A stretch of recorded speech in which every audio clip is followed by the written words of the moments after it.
No, it's even worse. Oh! Okay, you've got to really push it down.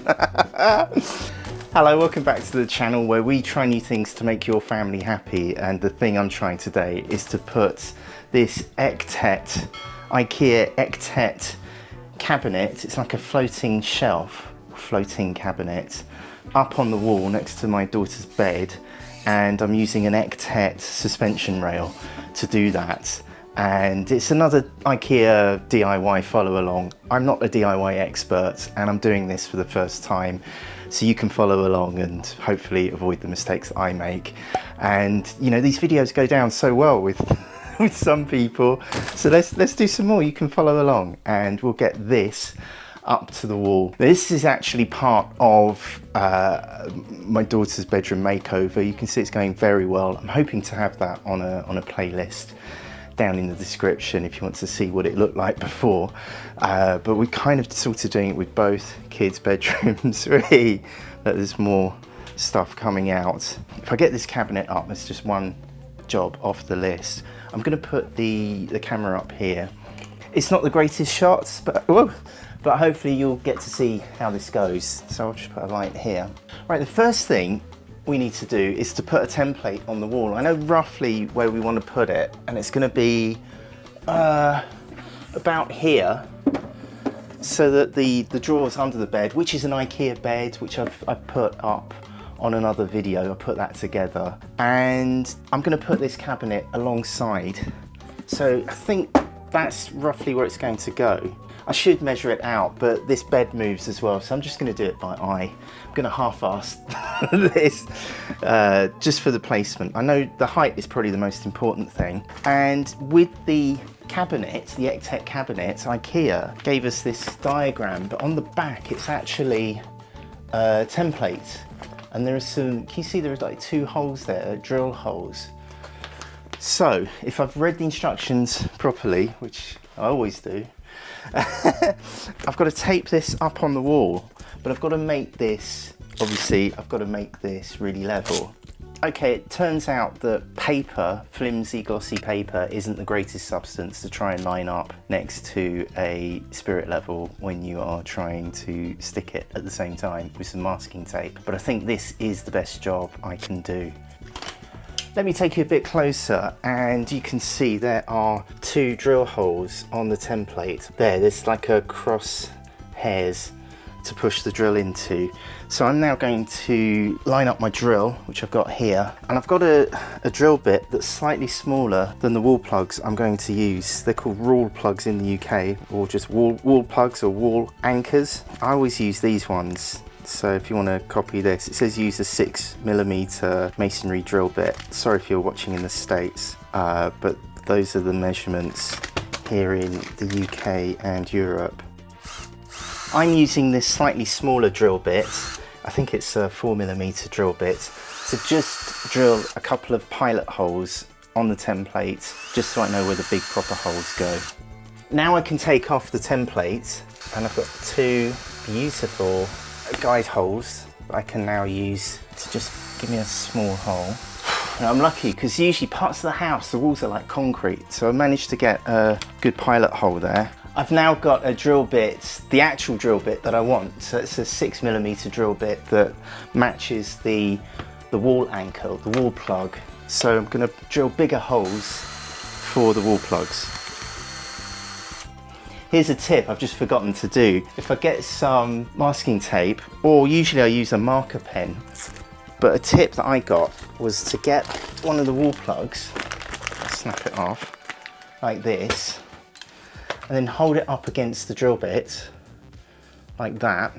And now I can put masking tape on where it goes, and now I know that I only need to go that far. So I don't go too short and I don't waste time by going too far. Here we go, let me bring you closer. So if I get the wall plug, I can push it in, I hope it goes, please go. Sometimes you get chunks of brick that stop it going in, even though it's like that. Oh man, where's the screw? I'll just use a screw to get it out.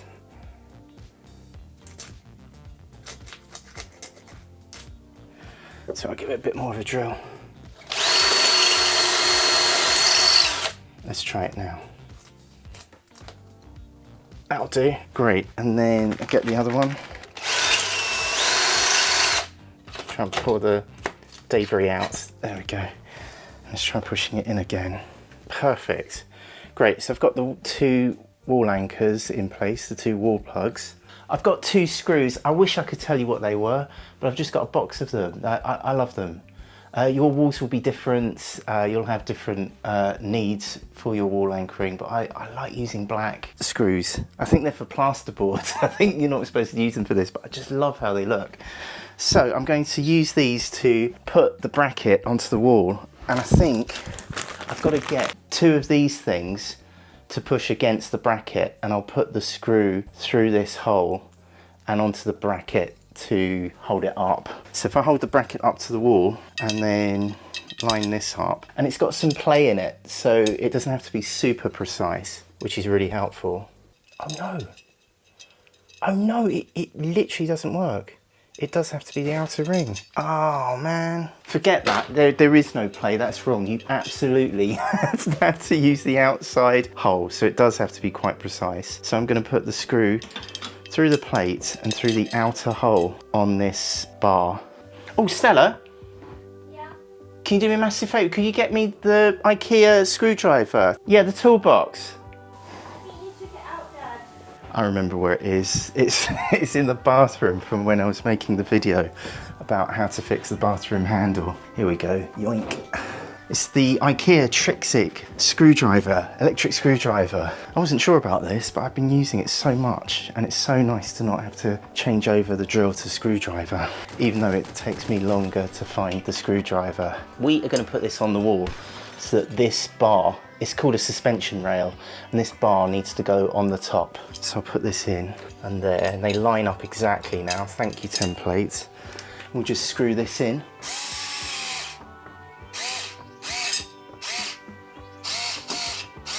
Now the IKEA instructions quite rightly say check with a spirit level, but it's a bit late now if it is off.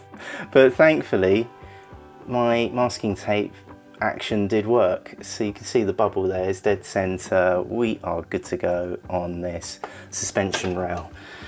Whoa, that's a mini Dad Delivers success. Now I don't know if I should show you this in the order on the instructions or if I should follow the instructions. The first thing on the instructions is to take one of these brackets, get one of these screws, and to just screw this in. Just put it a couple of turns just to get the screw in place. And we'll do this for the other brackets that will go into the other corner of the suspended shelf cabinet. Next, we're going to put these brackets onto the back of the cabinets. I forgot to hit record for the first one, which is probably best. But this is how it should look. And then we'll get the other bracket, and you just push that into the corner, and there's a pre-drilled hole here and here. Have you got it if I let go? Yeah, you got it? Oh, floating shelf. It's floating already. Then we get one of these white plugs. You kind of push it into the pre-drilled hole at the top, like this. And then to hold it in place, you get one of these pins, and you'll hear it click when it goes in. And that will kind of pin it in place. IKEA are using a lot of these. I've not really seen them before, but I have over the last year seen lots of these on like the wardrobe build. They're almost using them instead of screws. So we'll push this in like that. There we go. So these brackets are now all in place. And if it helps, this on our one, there seems to be a pre-printed one, and I think that's for the top. So now we can add the floating cabinet, floating shelf to the wall, to the suspension rail. Here goes, fingers crossed, big moment. There, that's exactly how I wanted it. Fantastic. Just check with the spirit level. Oh, we are Gucci. Fantastic, it's ever slightly off. So what IKEA suggests in the instructions is that you can turn these screws so you can adjust the levelness. I think it's off because I didn't put these in. Oh, you've got to push it down as well. There we go, let's check that. No, it's even worse. Oh! Okay, you've got to really push it down. It wasn't nearly on. There we go, that's how it should go. So it really clonks, that's dead level. So I am calling this a dad delivers success. Thank you for following along. If it has helped, thank you for hitting the thumbs up or the subscribe button. It really helps us to keep this channel going. And right here is what YouTube knows you are going to love watching next. Can you please help my daddy get 10,000 subscribers? Just click on his face. Thanks, bye. Alright, this is going to be the proper one, right?